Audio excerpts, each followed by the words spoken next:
I decided to run because I was an educator, and the voucher scam, I'll refer to it, the voucher scam brought me out.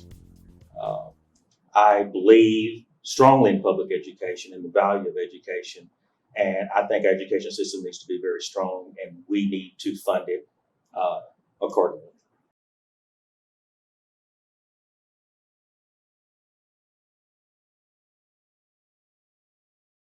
I have a thick skin.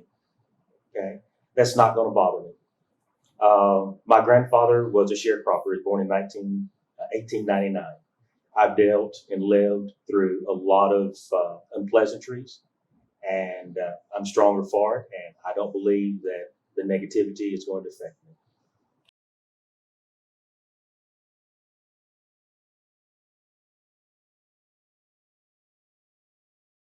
Most of the ones that I talk to, primarily within the education realm, the displeasure with the legislature to provide the necessary funding for schools.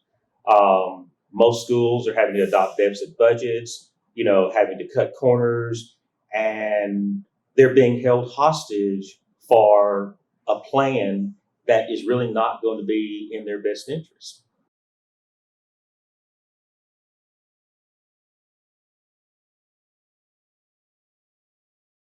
I was over in Fairfield at a forum, and everyone, all the candidates that was back during the primaries, and a man come up to me and says, "I have never in my life voted for a Democratic candidate."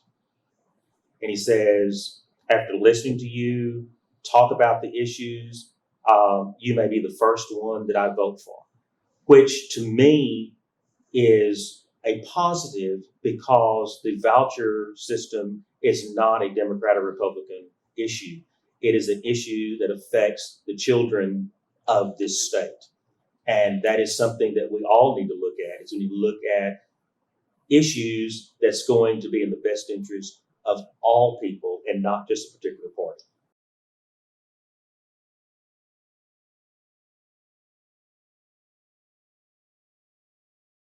It is primarily rural. McLennan County, the eastern part of McLennan County, is not as rural as the other counties are, but they have a lot of very similar interests because, I mean, they're all in the need of, you know, everyone needs education, okay? Food insecurities. They need health services, whether that be senior health services, mental health services, they're all in need. And I think as a representative of House District 13 and being a part of the Texas legislature, I think we need to apply our energies and, surplus needs to be going back to represent the people that are in this district. They can't get out and do it on their own.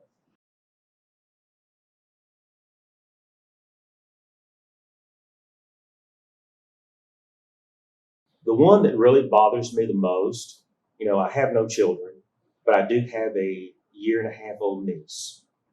And a lot of the issues that's going around with women rights, it really bothers me as to where the stopping point is going to be. You know, we prepare ourselves to make a better life for our children or grandchildren or those that we're most, that we really love.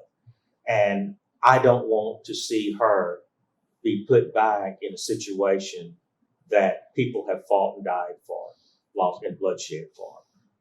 I think we need to be positive. We need to be moving forward.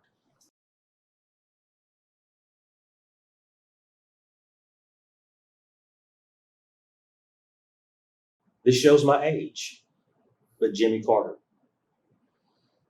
Jimmy Carter was a president that, in my opinion, he didn't per se personify the office of president, but his heart was in the right place. He wanted to do what was right for people.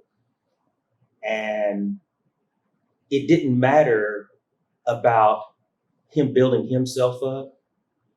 He was more of a down home type person that did not allow the high office to change it.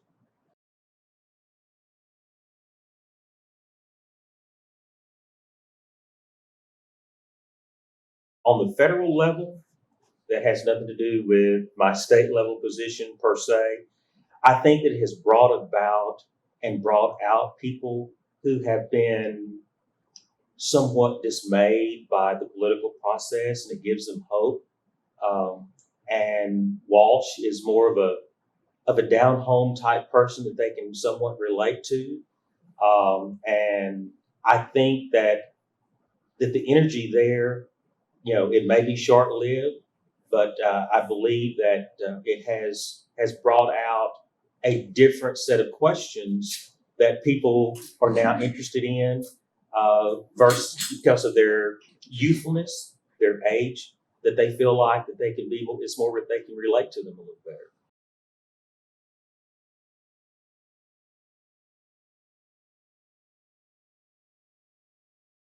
Tough question, since I'm not really a book reading person, because I was raised as a worker. If the sun was up, it was time to work.